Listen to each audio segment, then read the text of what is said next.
Hi folks, welcome back. I hope you're all doing well. I know it's been a few weeks, but we are back with another paper.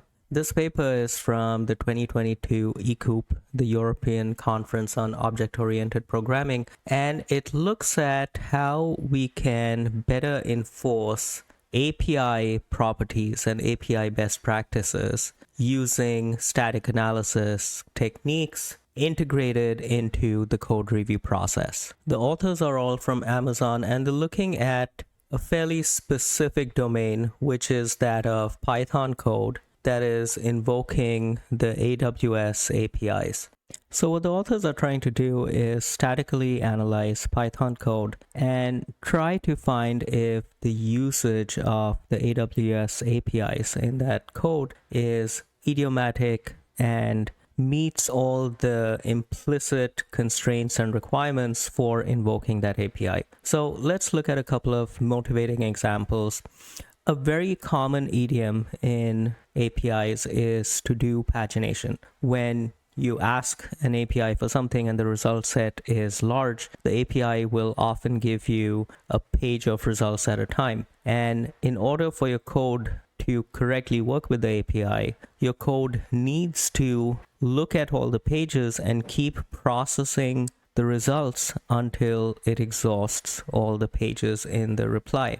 So that is one high-level class of properties that you'd want to check for, that when you're invoking an API with a paginated result set, your code correctly handles pagination. Another very common scenario is error handling in batch operations. When APIs take in a large number of items to operate on in a batch manner, they will often operate in a way that keeps making forward progress, even if some of those items failed. And it is the caller's responsibility to go check which items failed and then deal with them appropriately. And here you can see examples of code that do it the wrong way and the correct way. So that's another example of a high-level API usage property that you want your static code analysis to be able to catch and warn you about. And these are the kinds of things that the authors are trying to detect.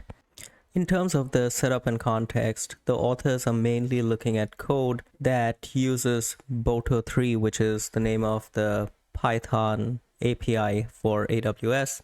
And they're trying to integrate their static analysis with CodeGuru, which is Amazon's code reviewer that runs on customer code, does static analysis, and tries to detect API usage, patterns, and security vulnerabilities, and so on. Before we get too far into the solution, you might wonder, well, why can't we simply use one of Python's well-established type checkers like MyPy or Pyrite? And the reason is that their type analysis is not deep or sophisticated enough. Let's look at a simple example to illustrate that. If you look at this example over here, for this simple case where you are instantiating a client with a method call, Pyrite can look at the type stubs for this method get SNS client, and from that it can infer the type of this client variable. However, if you look at this method M2 over here, in this case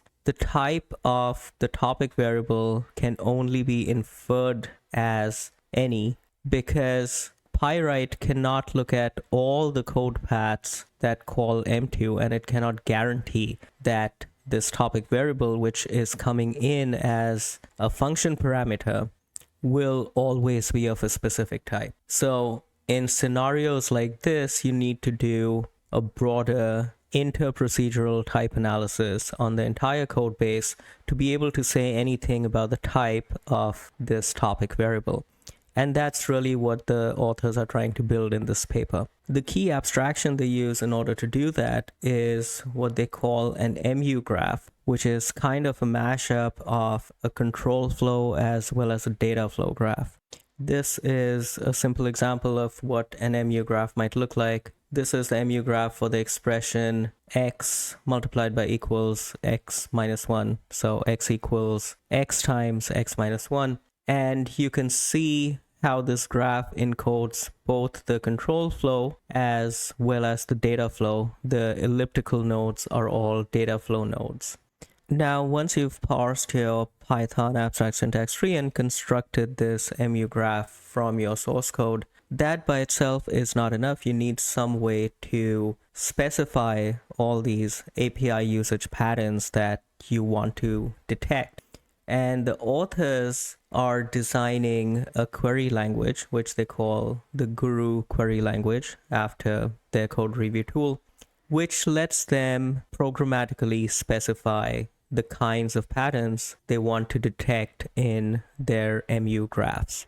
Let's look at a simple example of a GQL query which tries to detect this pattern of using the exponent function, which is that if you try to raise it to a very small floating point number, you might lose precision. So GQL allows you to write these custom rules and specify the kinds of patterns you're looking for. So for example, here you're looking for the math.exp function, and you're looking to see that you're subtracting the constant 1, and it will try to warn you if you're doing it for small floating point numbers. Here's another example of a GQL rule that checks the motivating example we saw at the beginning of this video, which is to detect when you're calling a batch API, but you don't appropriately check the error return for that batch API call.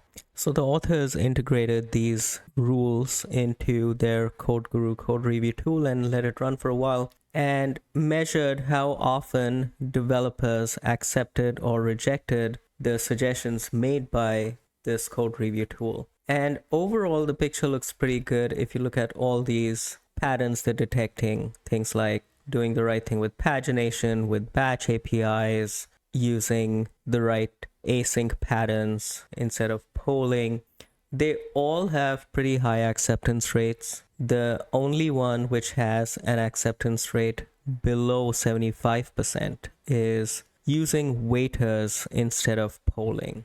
And they did dig into that a bit more to understand why the developers were not accepting that rule as often as the others. And there were some valid reasons, things like it being too big of a change and not fitting into that specific code change. So that was a quick look at a paper which looks at how to statically analyze Python code to look for high-level usage patterns in cloud APIs. They integrated it into their code review tool and got pretty high acceptance rates of their suggestions from developers. I was slightly surprised that the authors didn't cite some of Dawson Engler's prior work in this area. I've done a video on a prior paper which does something very similar but for C code. That's a much earlier paper, I think it's from the early 2000s. But it does something similar. It looks at C code and it lets you specify rules for patterns that you want to detect in C code. Things like always freeing memory that you've allocated, or always disabling or always enabling interrupts after you've disabled them in kernel code or systems code. So this is kind of a similar idea and even a similar motivation to that. So I hope you enjoyed that, and I'll leave a link to that video down below as well. Thank you very much, and I will catch you next time. Thank you.